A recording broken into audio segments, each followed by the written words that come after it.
Honorables collègues, je voudrais vous souhaiter la bienvenue à l'hôtel Amarius de Saly.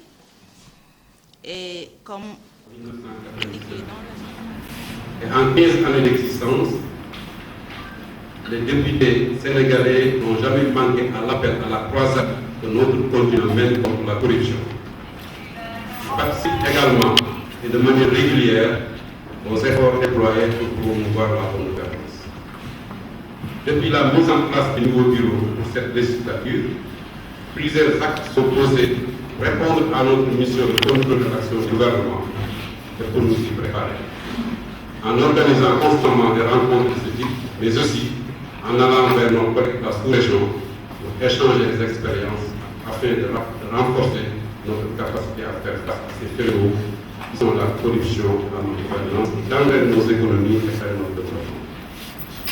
Aujourd'hui, c'est dans cette dynamique, avec le soutien des partenaires cités plus haut, que nous allons ensemble passer en revue un certain nombre de textes qui seront des projets ou des propositions de loi seront examinés respectivement de l'exécutif ou du législatif. Mais, puisque la décision finale pour instituer une loi relève exclusivement de la compétence des parlementaires, il est opportun pour nous de procéder à la restitution de ces textes devant un nombre très élargi de députés pour leur permettre de mieux appréhender la portée et les enjeux liés à leur adoption. Il s'agit de la déclaration de patrimoine, de la prévention des conflits d'intérêts et du financement des partis. L'institution en loi de ces textes permettra non seulement de donner au contenu au code de transparence que nous avons adopté dès le début de cette législature, mais aussi de contribuer sans nul doute à promouvoir la bonne gouvernance, notamment en ce qui concerne la rationalisation du nombre de partis politiques qui croît de manière exponentielle dans notre pays. Nous sommes à 217 partis en ce moment. Mesdames et messieurs, la FNAC s'engage à faire en sorte que toutes les actions contenues et programmées dans son plan d'action soient réalisées. Et dans cette dynamique, nous tendons l'amener à toutes les institutions et organisations qui œuvrent pour l'éradication de la corruption et la promotion de la bonne gouvernance. Nous tendons l'amener pour une forte mobilisation afin de venir à bout de ces deux phénomènes qui plombent notre développement depuis notre accession à la souveraineté internationale. Mesdames et messieurs, je vous remercie de votre attention. Merci beaucoup, honorable député. Je donne la parole à M. Wood qui va prononcer un discours pour nous. Merci, honorable député, d'avoir accepté l'invitation. Ce n'est pas une première fois que cet accompagnement est donné avec l'ouverture des parlementaires de la société civile. Dans l'ancienne législature aussi, nous l'avons fait. Il y a deux personnalités parlementaires qui sont dans la salle et avec qui nous avons partagé. Et dans cette même salle, nous avions organisé la résistance. Donc là, je pense que l'article 29 de la loi portant blanchiment de l'argent sale. L'article 29, on voulait l'affaiblir en éliminant l'étape de l'arrivée du dossier chez le juge d'instruction, en le bloquant chez le procureur pour classer le dossier. À l'époque, il y avait 79 dossiers sur la table du procureur. Ici, de façon intelligente, avec la CENI, je parle sous le contrôle de Yvan Baignan, son dernier papier, je crois qu'elle a acheté de cette législature. Les gens ont pu déjouer, ce qui était pratiquement très problématique pour le conflit d'intégrité et de gouvernance du pays. C'est ce même groupe, j'aime le répéter, qui le 23 juin aussi a organisé la résistance à l'intérieur du parti. Donc c'est une tradition pour nous d'être présents à ce niveau. Il y a eu des évolutions lentes, il y a des critiques fortes, mais il y a de bonnes évolutions dans le pays. Maintenant, la lecture n'est pas aisée, le changement est difficile, parce que la corruption est un phénomène structurel qui est au cœur de l'État post-colonial africain. Pas seulement ici, Fabrice Touguera qui vit au Bénin, qui est son pays d'origine. pour avoir un résultat, on n'est pas loin. Parce que l'élément clé, c'est la volonté politique. Il faut l'affirmer, certes, mais il faut la concrétiser. Souvent, c'était affirmé, mais la concrétisation reste. Le chef de l'État, le Parlement, tout le monde parle de gouvernance vertueuse. C'est le credo de cette gouvernance. C'est un des principes. Mais il faut concrétiser la volonté. Cette volonté est en train d'être concrétisée. L'OFNAC a mis, il y a une série de 4 lois qui ont été votées. On devrait s'arrêter et mesurer l'effectivité de ces lois. Elles vont bouleverser, ou elles ont bouleversé le cadre de la gouvernance financière au Sénégal. Financière, l'économique, financière. C'est la loi portant le code de transparence. Il faudra mettre en place un dispositif, un mécanisme de suivi de son application. Ça change beaucoup de choses, même la gouvernance minière. Les contrats doivent être publiés avec les compagnies. Les ressources tirées du minier doivent être publiées en public. Le Parlement n'accède même pas à ça. Il y a une autre loi de 2011 que là on parle de la loi. Mais les prémices, le gouvernement doit faire le contenu sur la gouvernance financière. Les citoyens pourront contrôler. L'information financière va être disponible. Maintenant, est-ce que les acteurs sont préparés à différer? Nous y travaillons sur notre volet avec la Banque mondiale. Nous travaillons avec la société civile dans le processus. Une formation sur le sujet. La Cour des comptes, c'est le pouvoir mondial. L'OFNAC a été créé. L'OFNAC, c'est le meilleur modèle. Avec un organe comme ça, Singapour est deuxième mondial sur le classement mondial. Maintenant, c'est les hommes de jeu. C'est le comportement. C'est bon, je le dirai tout à l'heure. Il y a, si je vais souligner son exemple, c'est les 4 ans, plus les 3 que nous allons examiner sur votre demande, le département de l'OFNAC, le bureau de l'OFNAC. Pour moi, si on arrive à un niveau d'effectivité, même à 80%, c'est un bouleversement des conditions de l'affaire au Sénégal.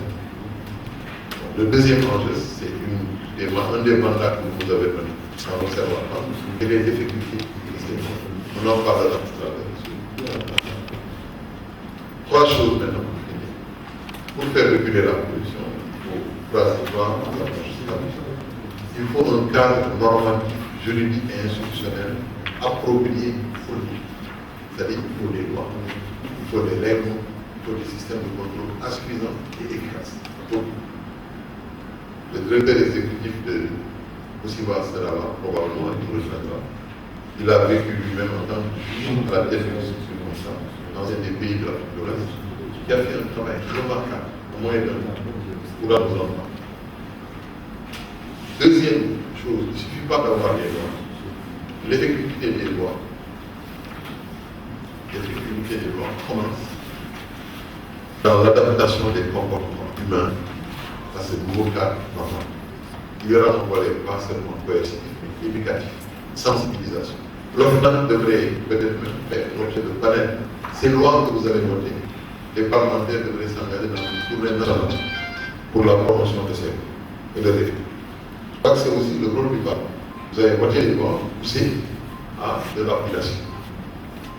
C'est le deuxième défi, faire correspondre les comportements des acteurs. Quels sont ces acteurs? Dans notre analyse, ce qu'on appelle un système ou une synergie des acteurs capable de produire du changement sur l'intégrité, c'est ce que nous appelons les acteurs institutionnels. Il y a l'administration publique et le lieu principal de la politique. L'intérêt que le Parlement s'engage, il est peu exposé à la corruption et elle est le lieu de production des normes contre la corruption. Et la justice est le lieu de mise en œuvre de l'effectif. Il y a d'autres organes de contrôle qui révèlent les scandales, les dysfonctionnements dans la gouvernance financière, et tous les organes de contrôle. Le Sénégal a une panoplie d'organes de contrôle, la CEN, l'IGE, la Cour des comptes, sans parler des organes de contrôle interne. L'OFNAC vient de l'aide. C'est énormément de choses.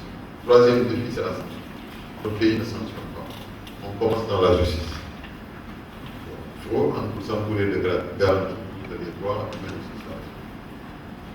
Nous parlons de sanctions négatives pour les mauvais comportements mais aussi des sanctions positives.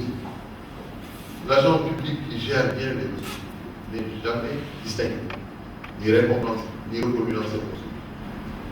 À la retraite, on lui donnera un tapis de prière, un salaire, et un pouce pour lui demander de l'année. Il n'y a pas une base de données quand au niveau de la l'IGE, de la Cour des comptes, de ce qu'on vient gérer. On ne parle que de ce qui ont mal géré. Il est temps qu'on encourage ce qu'on vient gérer, qu'on mette un regard sur eux, qu'on donne des distinctions. Le Parlement est peut-être le meilleur, la meilleure institution pour orienter le travail dans cette direction. Aujourd'hui, nous avons présenté 3 choses. La première loi sur les conflits d'intérêts, il y a une forte pénétration du secteur privé dans le secteur public. Ça élève le niveau de risque de manipulation d'informations, de position ou de pouvoir d'influence sur les décisions publiques. Nous devons encadrer ça. C'est ça pourquoi le bureau nous avait demandé ça. Et il y a la déclaration de patrimoine. Aujourd'hui, il y a une rupture. Il y a 2 initiatives sur la déclaration de patrimoine. Très, très importantes. L'exécutif a pris une idée. Le Parlement, donc on est dans une forme de concurrence sur les initiatives par rapport au cadre normatif sur la bonne gouvernance. C'est une première, on dit qu'il n'y a pas de. Probablement, on en va vers une initiative conjointe. Ce serait rare, peut-être une première dans le pays. Et enfin, il y aura une loi sur le financement des partis politiques. Pour nous, ce n'est pas seulement renforcer la démocratie. Le financement des partis politiques. Dans un pays pauvre, il faut soulever beaucoup de défis. Et dans notre entendement, sa première fonction est de lutter contre la corruption politique. Si vous allez en campagne, vous avez un candidat, il est soutenu par les entreprises. Si vous gagnez, vous devez organiser le retour d'ascenseur. Vous allez affaiblir les lois, les textes pour permettre à ceux qui vont soutenir le scientifique. Ce qui va installer la corruption de la tête de l'État.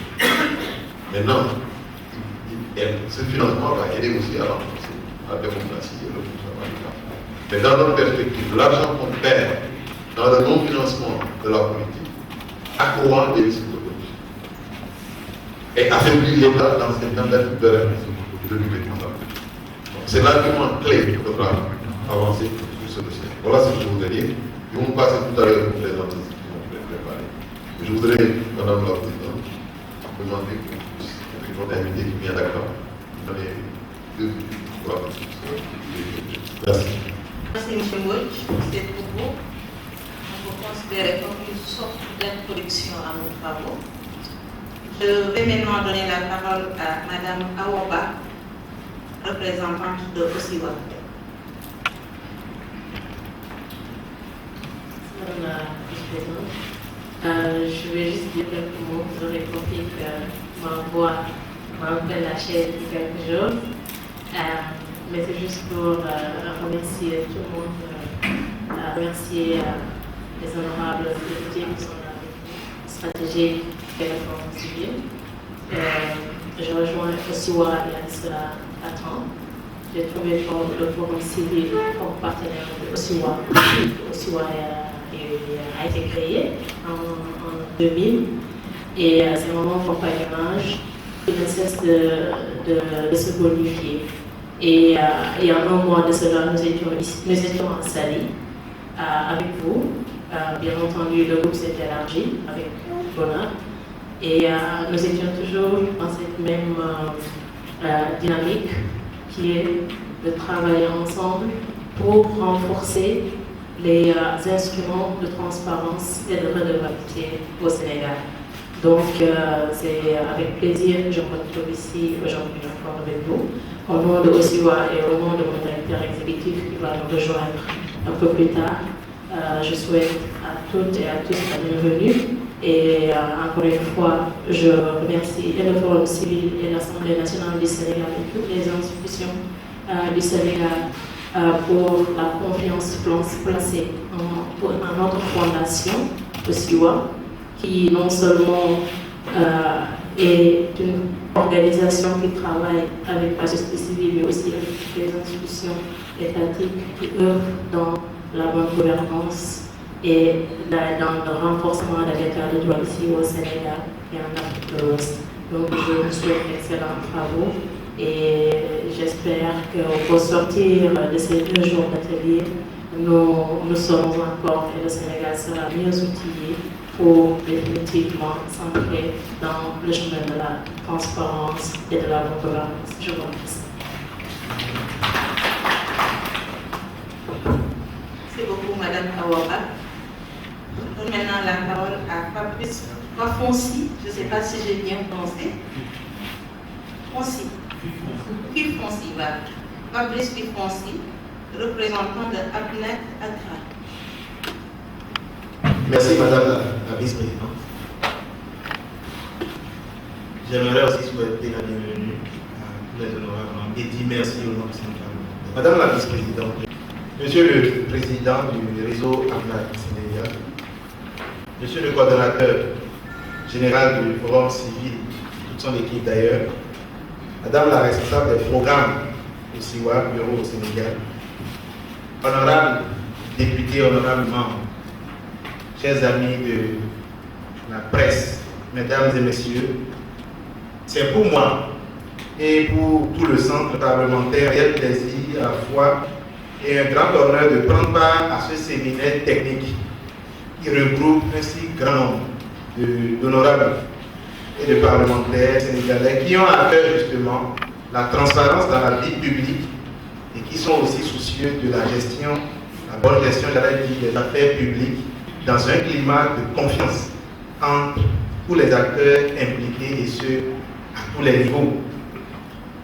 La beauté cette fois-ci encore de la chose est que la société civile ainsi que les médias ne sont pas écartés et pour nous, au niveau du centre, c'est une preuve de la volonté manifeste des élus et représentants du peuple de remplir leur mandat en laissant un héritage élogieux et un modèle en matière de gouvernance. Madame la Vice-Présidente, à mon nom personnel et au nom du directeur exécutif du secrétariat de l'APNAC, M. Daniel Bazida, je voudrais féliciter l'Assemblée nationale à travers le réseau APNAC, ensemble avec le Forum civil, pour toutes les initiatives entreprises depuis la relance de la session nationale en ce qui concerne la lutte contre la corruption sénégalaise. En effet, comme l'a dit mes prédécesseurs, l'une des meilleures approches pour endiguer le mal de la corruption de nos jours est entre autres de disposer de lois et de mécanismes de contrôle et de régulation de tout le dispositif étatique afin de prévenir, de dénoncer et de sanctionner les actes de corruption à quel niveau que ce soit. Et dans ce sens, la jeune équipe technique et professionnelle du Forum civil, accompagnant les nombreuses initiatives de la session nationale APNAC du Sénégal, offre justement au réseau les moyens de sa politique. Que voulons-nous dire? Il s'agit de mener des recherches de façon objective et de formuler des propositions tout aussi objectives que constructives sur des thématiques actuelles, ensemble avec les honorables membres, comme nous voyons, afin de mieux les outiller dans l'accomplissement de leur mandat constitutionnel et de leurs tâches et missions républicaines. Honorables députés, mesdames et messieurs,